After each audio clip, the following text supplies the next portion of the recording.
Did you know butter can make your pants fall off? Well, neither did I until I started eating butter and cream and bacon and eggs and fatty cuts of chicken cooked in good old-fashioned lard. I lost 145 pounds in 14 months. Eating butter made my size 54 pants fall off. Hello, my name is Bob. I'm 50 years old. I'm not a diet guru.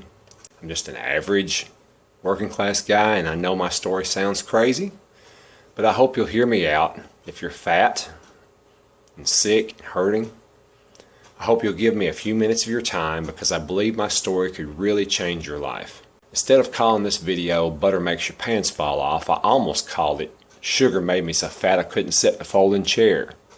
Because the truth is, this is me on May 8th, 2013.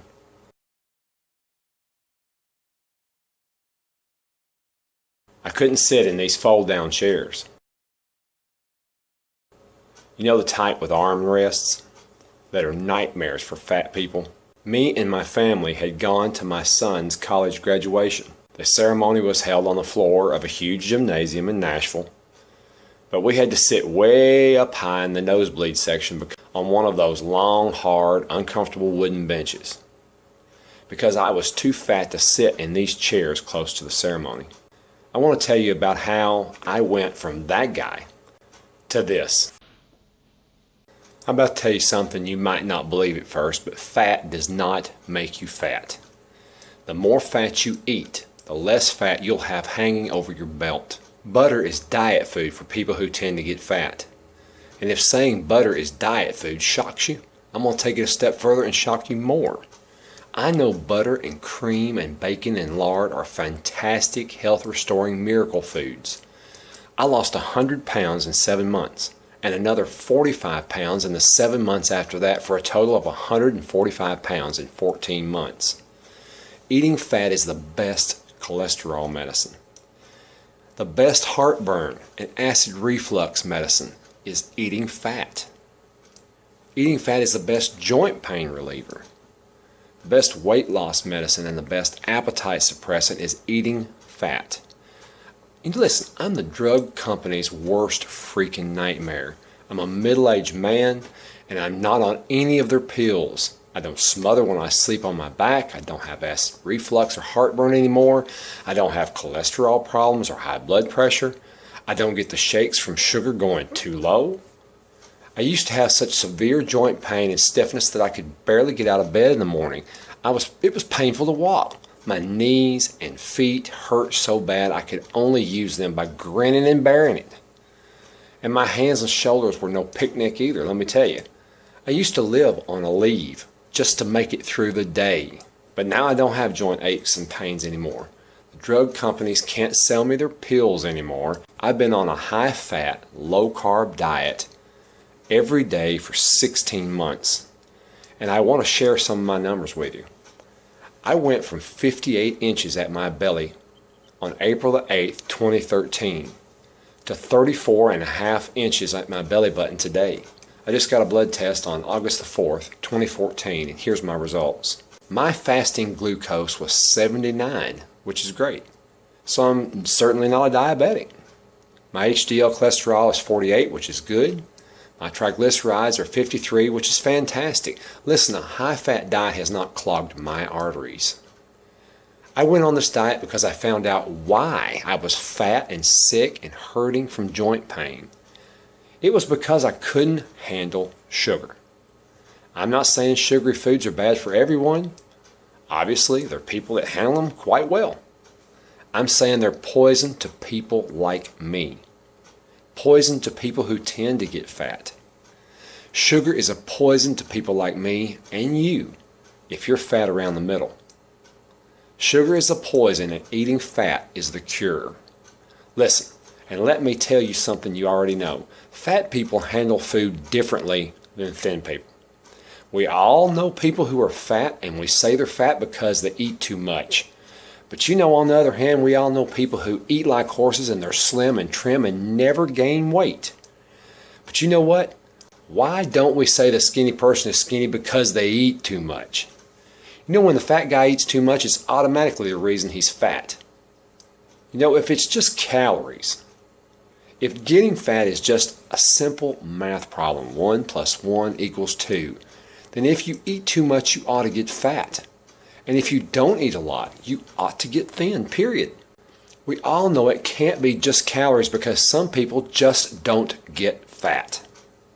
And the real question is, why do some people collect fat and stay hungry, and why do other people not collect fat and stay full of energy, slim and trim? What causes people like me and you to store more of the food we eat as fat instead of burning that food for energy? This is the key to why butter makes your pants fall off. See, the person who stores what he eats as fat has got a problem. And that problem is what doctors call insulin resistance. Now, this is kind of a complicated idea, but I'm going to make it as simple as I know how.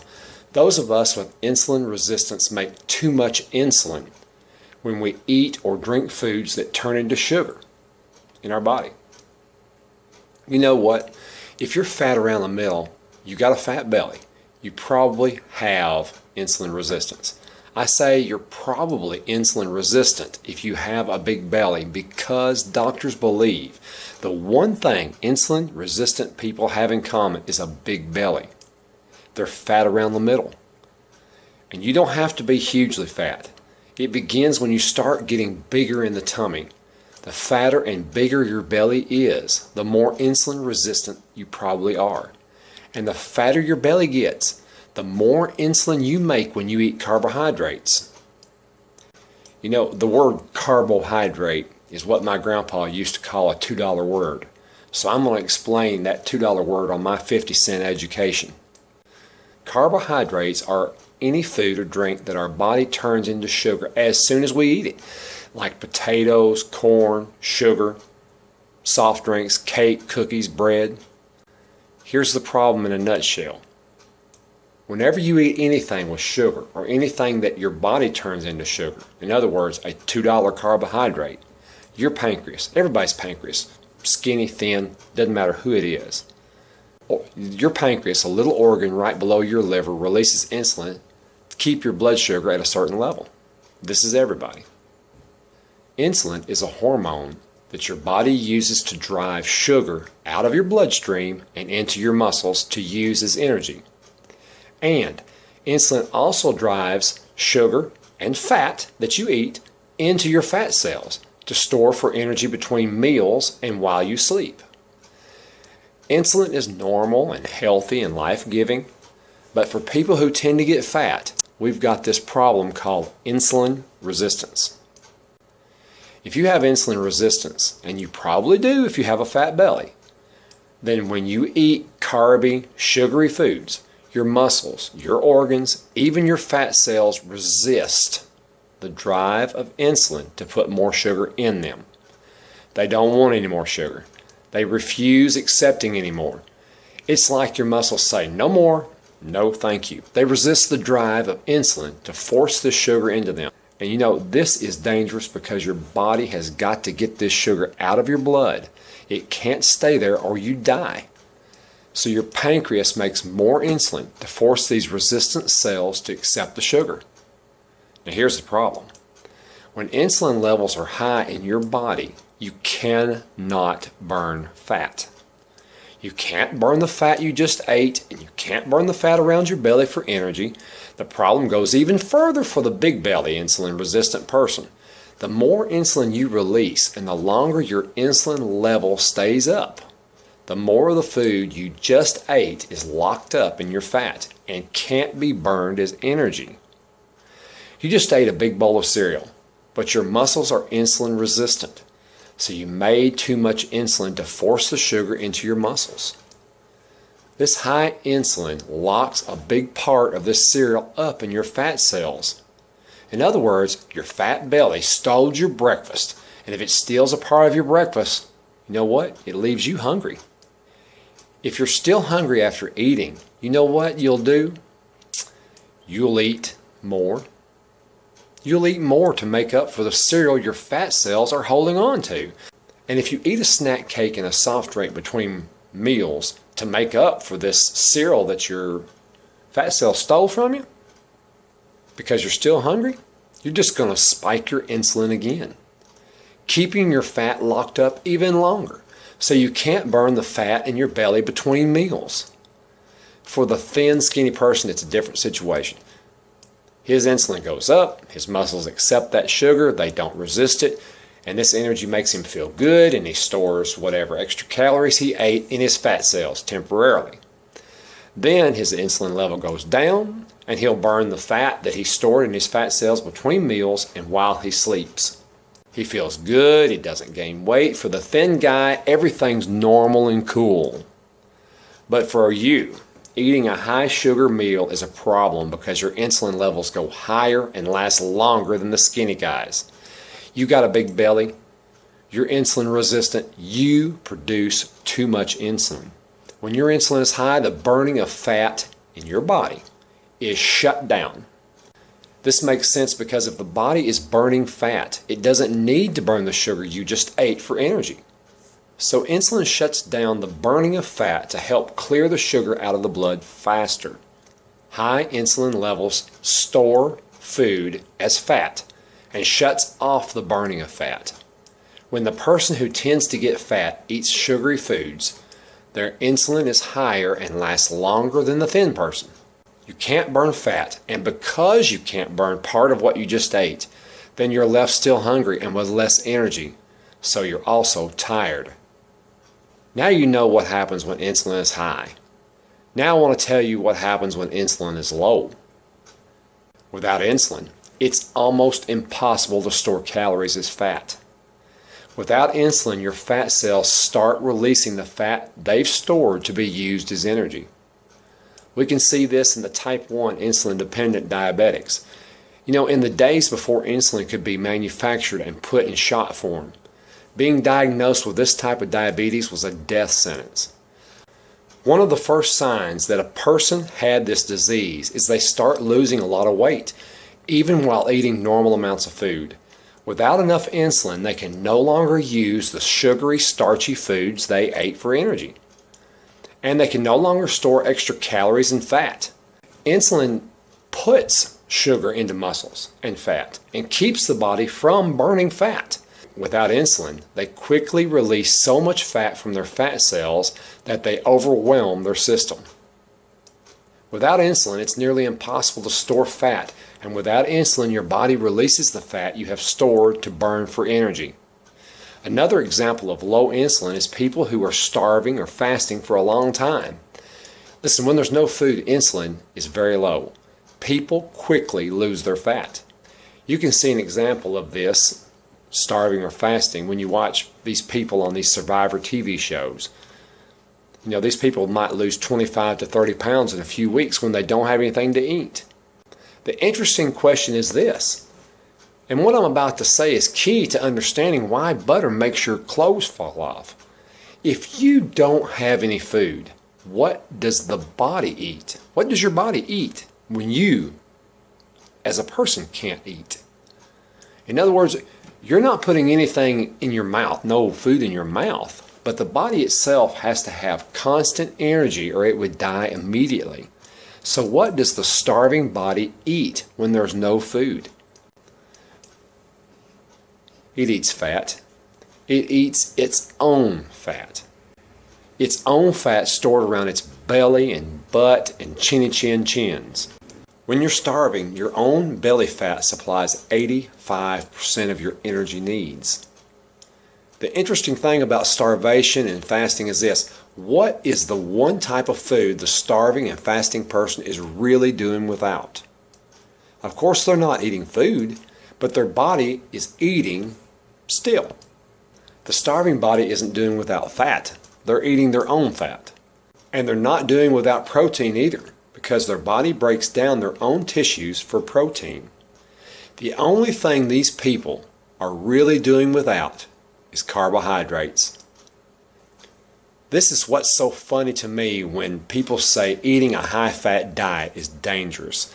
You see, your body converts some of the sugar and nearly all the fat you eat into body fat and stores it in your fat cells after you eat. This is natural. This is what happens every day of your life. The normal weight person releases fat from their own body between meals and during sleep, and this body fat that they release amounts to an average of 60% of their daily energy. Even normal weight people are on a 60% fat diet.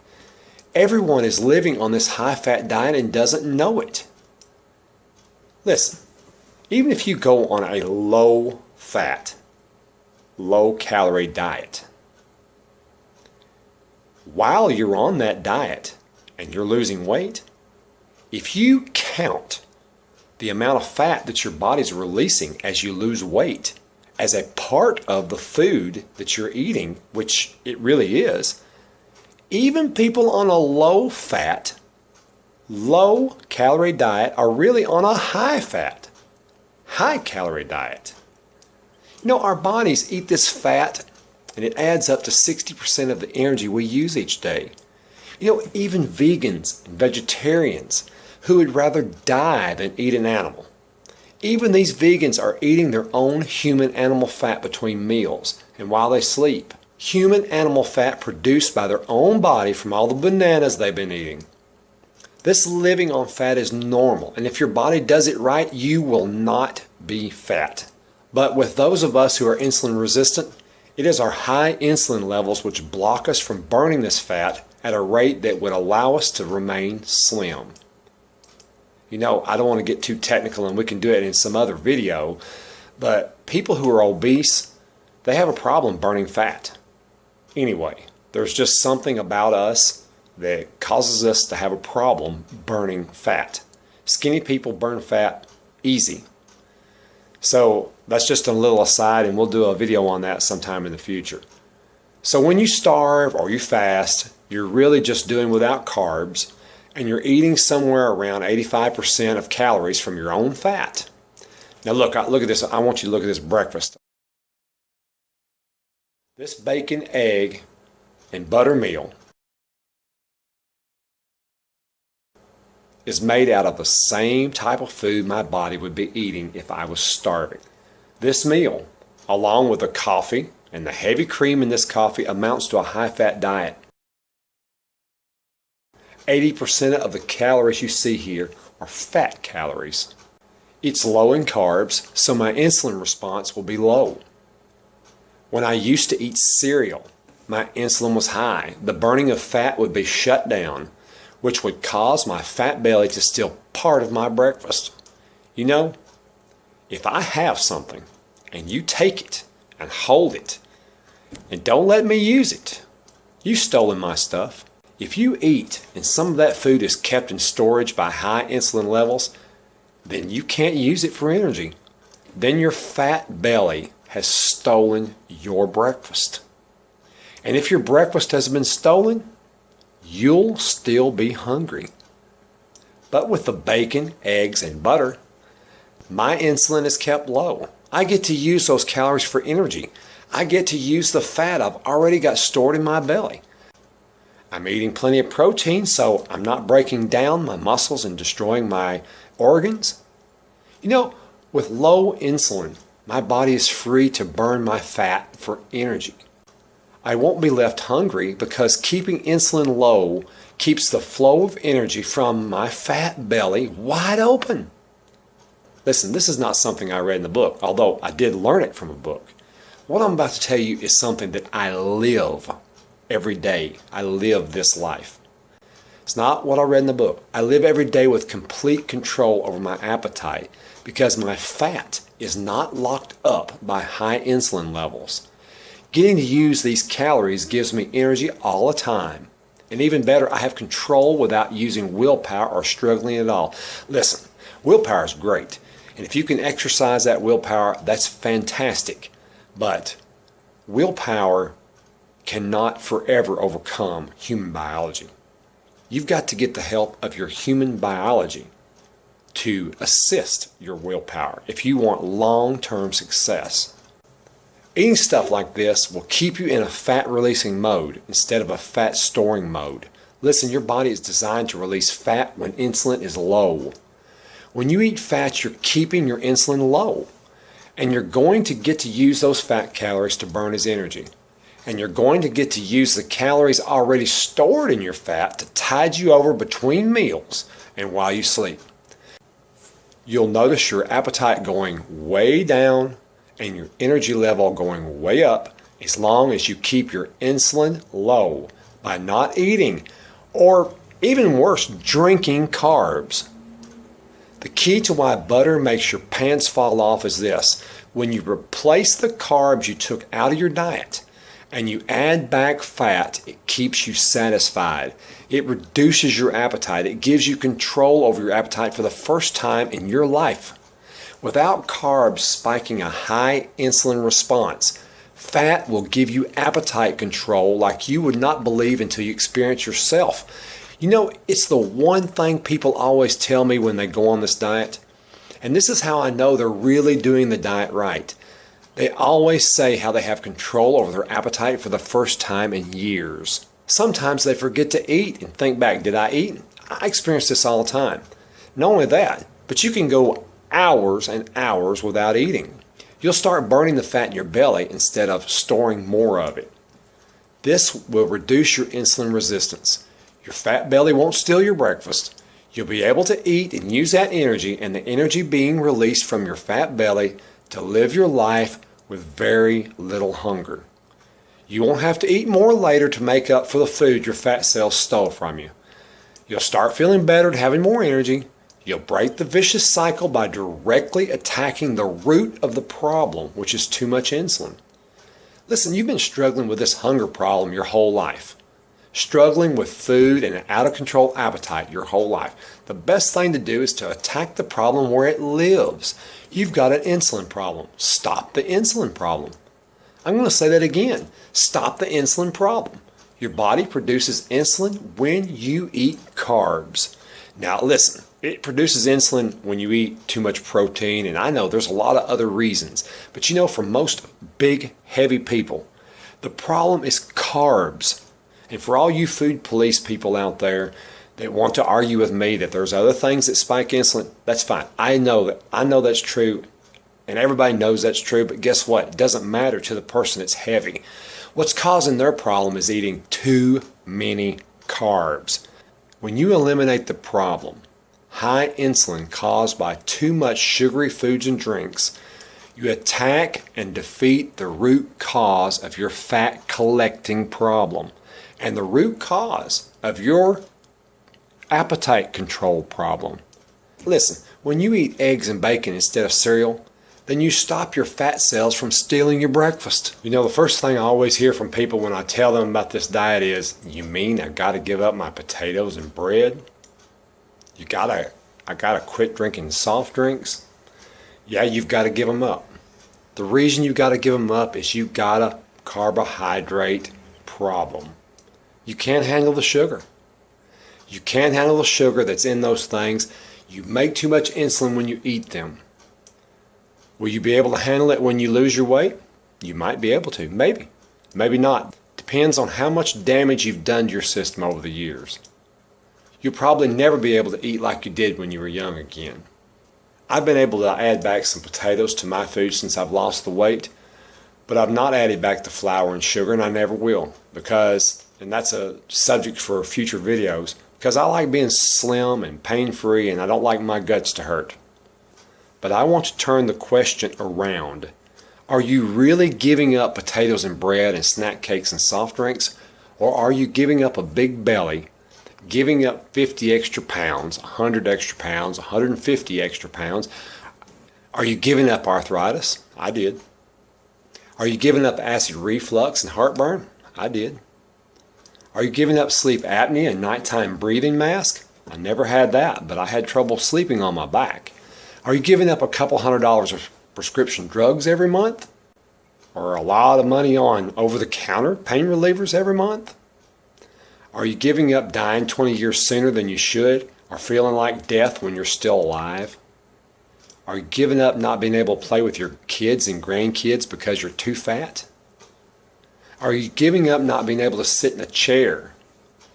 You know, you've got to see this from the right perspective. And when you attack this problem where it lives, I mean really attack the problem where it lives. Too much insulin caused by eating too much sugar, you can get rid of this problem, or you can at least beat it down to where it's manageable.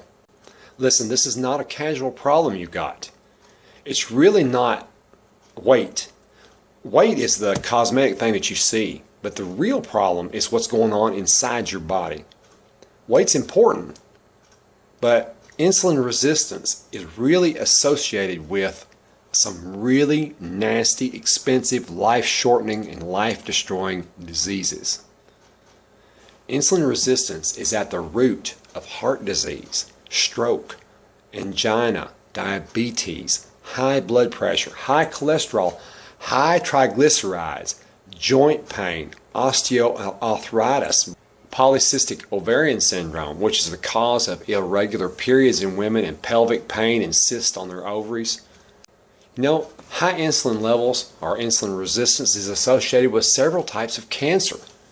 And a lot of them are cancers that women get, and men too, but some of them are more female. Esophagus cancer, pancreas cancer, colon cancer, breast cancer, cancer of the uterus and kidneys. You know, these cancers are associated. I'm not saying that they are caused by high insulin resistance, but people with high insulin resistance are prone to these types of cancer. And listen, open heart surgery is a major letdown. It's super expensive and life-threatening and could be life-destroying. You know, high triglycerides, low HDL cholesterol, clogging of your arteries and causing you to have open heart surgery or stents, that's a major problem. And insulin resistance is highly associated with this disease. Cardiovascular disease, heart disease, is closely meshed with insulin resistance. And you know, and diabetes, which is widespread anymore, and arthritis are devastating, and they're expensive too. Listen, folks, the associations that I've just talked about between these diseases and high insulin are real. All you have to do is go online, go to Google, type in one of the names of these diseases that I just mentioned, and add the phrase insulin resistance, and you'll see just how real this stuff is.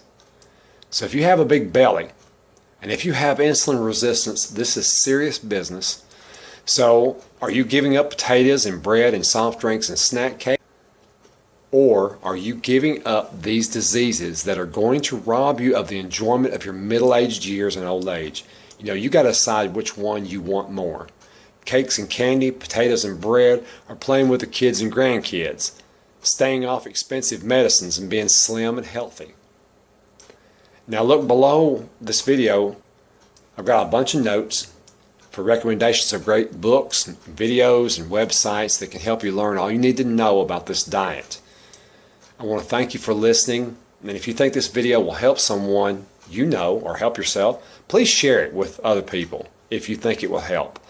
I'm going to be doing more videos that go into more detail on certain subjects in the future. I'm no expert.